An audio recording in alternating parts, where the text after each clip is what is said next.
कक्षा 11 के प्यारे बच्चों, आज हम गणित में एक ऐसा चैप्टर पढ़ेंगे जिसका नाम है अनुक्रम, अंग्रेजी में सीक्वेंस कहते हैं।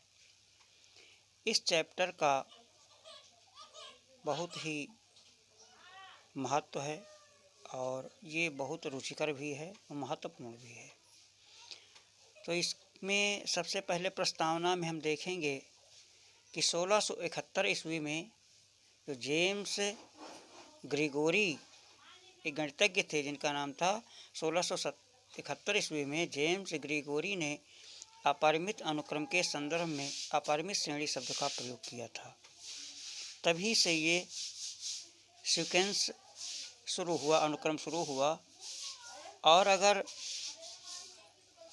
देखा जाए तो इसके विषय में जो इटली के एक महान गणितज्ञ थे जिनका नाम था लियोनार्डो फिबोनाची, इन्होंने 1170 से 1250 ईस्वी में फिबोनाची अनुक्रम का आविष्कार किया। क्या किया? इटली के महान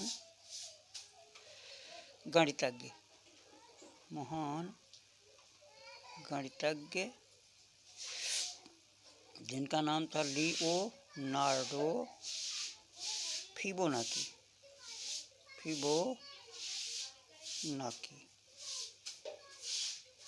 1170 से 1250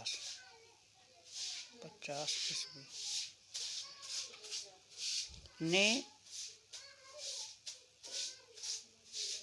फिबोनाची अनुक्रम का आविष्कार किया। फिबोनाची अनुक्रम का आविष्कार किया।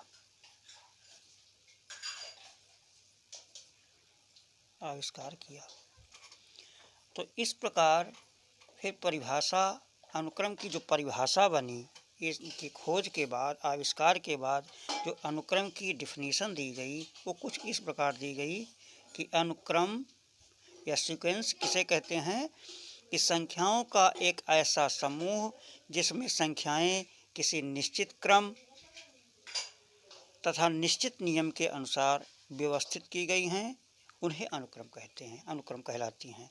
संख्याओं का एक ऐसा समूह, परिभाषा देखिए, संख्याओं का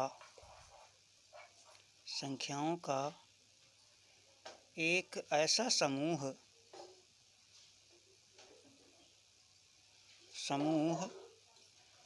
जिसमें संख्याएं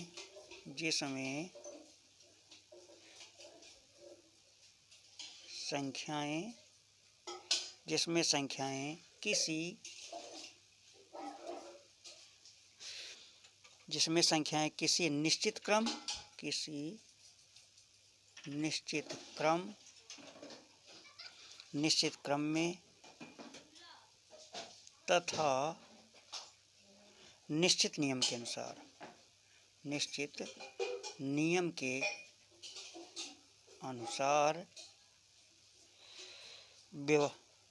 व्यवस्थित की गई हैं।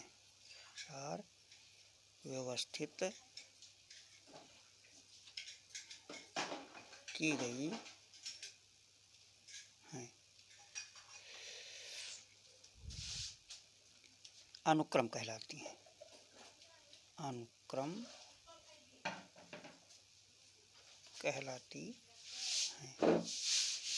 क्या है परिभाषा में कि संख्याओं का एक ऐसा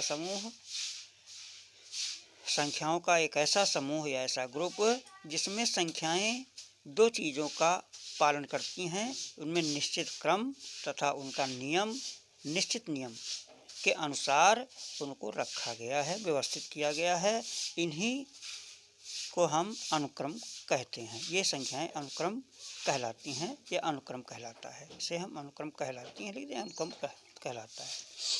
या अगर हम दूसरे शब्दों में कहते हैं कि दूसरे शब्दों में क्या है, अनुक्रम एक ऐसा फलन है, अनुक्रम कहलाता है, या अनुक्रम एक ऐसा फलन है, अनुक्रम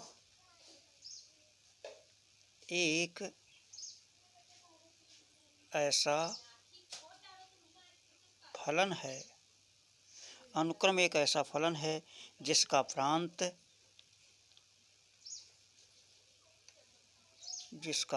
क्या हो, नेचुरल नंबर या प्राकृतिक संख्या, जिसे कहते हैं प्राकृतिक संख्याओं का समुच्चय, जिसका प्रांत प्राकृतिक संख्याओं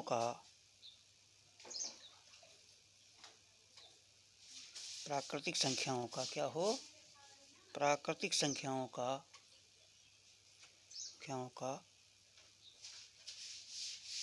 समुच्चय n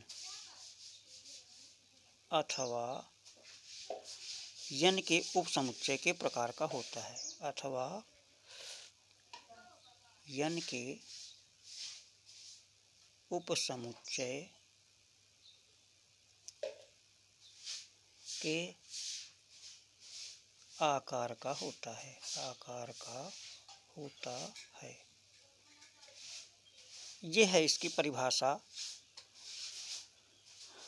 देखिए, इसको कुछ उदाहरणों के द्वारा हम लोग इसे और अधिक क्लियर करने का प्रयास करेंगे कि हम उदाहरण ले रहे हैं। जैसे पहला उदाहरण है, फर्स्ट हमने लिया कि लिखा 1, 3, 5, 7, 9 एंड सो ऑन। क्या है, अनुक्रम एक ऐसा फलन जिसका प्रांत प्राकृतिक संख्याओं का समुच्चय n अथवा n के उपसमुच्चय के आकार का होता है, तो प्रत्येक पद में n होना चाहिए। अब जैसे देखिए यहाँ पे सारी हमारी विषम संख्याएं 1, 3, 5, 7, 9 है। दूसरा और पहले लिख दें फिर हम बताएं इसमें। दूसरा है 1, 2, 4, 8, 16 एंड सो ऑन। और तीसरा है 2, 4, 6, 8, 2, 4, 6, 8, 2, 4, 6, 8 एंड सो ऑन दे दिया जाए इसको आगे। इसी प्रकार चौथा रख दिया जाए। चौथा है, चौथा में 1/2, 2/3, 3/4 एंड सो ऑन। फिर पाँचवा है, पाँचवें हमने लिखा कि 1, 4, 9, 16 एंड सो ऑन। इसके बाद है छठे में है 1, 1, 2, 3, 5 और 8 एंड सो ऑन। और देखिए, ये किसी न किसी क्रम का पालन करते हैं, कोई न कोई एक नियम है, कोई न कोई क्रम है। जैसे पहला है हमारा 1, 3, 5, 7, 9, तो ये सारे ये A1, A2, A3, A4, A5 इन सबको हम अनुक्रम कहते हैं। तो इनका अगला जो पद होगा, जैसे पहले के बाद दूसरा पद, दूसरे के बाद तीसरा पद, तीसरे चौथा पद, पाँचवा पद, तो मान लीजिए हमें n वां पद निकालना है कि AN, जिसे हम व्यापक पद कहते हैं, 20वां पद निकालिए। तो 20वां पद निकालने के लिए किस क्रम का ये पालन और किस नियम का पालन करेगा, ये वो सूत्र हम सूत्र के रूप में देना है। तो क्या है कि AN बराबर, यहाँ पे हम देख रहे हैं कि संख्याओं को दूना कर दिया जाता है, 2 गुणित n, और उसमें 1 कम कर दिया जाए। तो अगर n बराबर 1 रखें, पहला पद हमें निकालना है, तो 2 यहाँ पे 1 रखेंगे तो 2 में 1 घट जाएगा, 1 आ जाएगा। 2 रखें, दूसरा पद निकालना है, A2 अगर हमें निकालना है, यहाँ पे n के स्थान पे 2 लिखें, तो 2 दूनी 4 में 1 घट जाएगा, 3 आ जाएगा। पाँचवा पद निकालना है, पाँचवा पद ये हमारा है, देखिए तो यहाँ पे A5 लिखेंगे, तो 5 दूनी 10 और 10 में 1 जाएगा 9। देखिए यहाँ पे 1, 2, 3, 4 पाँचवा पद। इस प्रकार इसमें देखिए आगे वाले में 1, 2, 4, 6, 1, 2, 4, 8, 16, ये जो हमारा AN बन रहा है, ये बन रहा है 2 की पावर n-1 बन रहा है। अगर 1 लिखा जाए तो यहाँ पे n-1, 1 - 1 0 हो जाएगा, 2 की पावर 0 का मान 1 हो जाएगा। A2 अगर निकाला जाए तो n के स्थान पे 2 लिखेंगे, 2 में 1 कम कर देंगे तो कितना आ जाएगा, 1 आ जाएगा, तो 2 आ जाएगा। अगर तीसरा पद हमें निकालना है, तीसरा पद जो हम निकालेंगे, तो तीसरे पद निकालने में यहाँ पे 3 में 1 घट जाएगा, 2 बचेगा, 2 दूनी 2 की घात 2, ये 4 आ जाएगा। देखिए हमारा 4 आ गया। इसी प्रकार चौथा पद निकालना है तो यहाँ पे 4 में 1 चला जाएगा, 3 बचेगा, 2 दूनी 4 दूनी 8 आ जाएगा। ये देखिए चौथा पद है। इसी प्रकार आगे वाला देखिए तीसरा जो है ये an, इसको हम 2n लिख सकते हैं। n बराबर 1 प्राकृत संख्या है। परिभाषा में दिया है कि अनुक्रम एक ऐसा फलन है जिसका प्रांत प्राकृत संख्याओं का समुच्चय n अथवा n के उप समुच्चय के आकार का होता है। तो n बराबर 1 2 3 4 इनको लिखा जा सकता है। अब आगे वाला देखिए, इसके बाद तीसरे के बाद चौथा जो है, इसका जो व्यापक पद होगा an बराबर होगा n अपान n प्लस 1 होगा। n बराबर अगर हम 1 रखें यहाँ पे तो 1 अपान 1 प्लस 1 2 हो जाएगा, 1/2। 2 रखें दूसरा पद निकालना तो 2/2 धन 1 2/3 आ जाएगा। इसके बाद पाँचवें में देखिए जो हमारा an लिखा है इसको हम लिख सकते हैं n स्क्वायर। तो n बराबर 1 रखेंगे तो 1 आ जाएगा, 2 रखेंगे 2 दूनी 4 हो जाएगा, 3 रखेंगे 3 त्रिको 9 हो जाएगा, 4 रखेंगे 16 हो जाएगा। इसी प्रकार जो भी पद हमें निकालना हो वो पद हम इस फार्मूले से निकाल लेंगे। और अभी हमने एक नाम दिया था कि लियोनार्डो फिबोनाची। लियोनार्डो फिबोनाची ने क्या किया था कि एक फिबोनाची अनुक्रम का इन्होंने आविष्कार किया था। फिबोनाची क्या है देखिए, इसे फिबोनाची अनुक्रम किसे कहते हैं, फिबोनाची अनुक्रम क्या है, यही है हमारा फिबोनाची अनुक्रम। तो इसको हम कैसे लिखेंगे, ये बना है an बराबर, यहाँ पे a1 और a2 आपस में देखिए बराबर हैं। a1 और a2 क्या है, यहाँ पे a1 और a2 आपस में बराबर हैं। ये कितना है, 1 है। तो an बराबर यहाँ पे फार्मूला क्या बन रहा है फिबोनाची, an बराबर है an minus 2 plus an minus 1। माने क्या है कि अगर हमें ये दूसरे यहाँ पे एक बड़ा वाला पद, एक पहले ये उत्तरवर्ती है पूर्ववर्ती, उत्तरवर्ती और पूर्ववर्ती पदों को जोड़ है, उत्तरवर्ती और पूर्ववर्ती पदों का जोड़ है। जैसे पाँचवा हमें निकालना है तो 5 से माने उत्तरवर्ती और उसके बगल वाला, जैसे 5 है, 5 के पहले वाले दोनों का योग 2 धन 3 बराबर 5 हो जाएगा। 8 है, इसके पहले दोनों 3 धन 5 बराबर 8 हो जाएगा।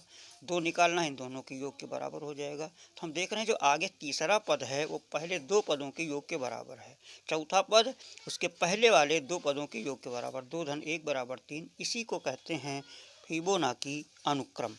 यहाँ पे एक कंडीशन और लगी है कि n इज ग्रेटर दैन और इक्वल टू 3, क्योंकि यहाँ पे n-2 लिखा है, अगर 2 लिख देंगे तो 0 हो जाएगा। तो ये 0 कोई है नहीं और 0 हमारा प्राकृत संख्या में नहीं आता, इसलिए n बराबर 0 हम नहीं लेंगे। इसी को कहते हैं, क्या कहा जाएगा, इसको कहा जाएगा फिबोनाची अनुक्रम। फिबोनाची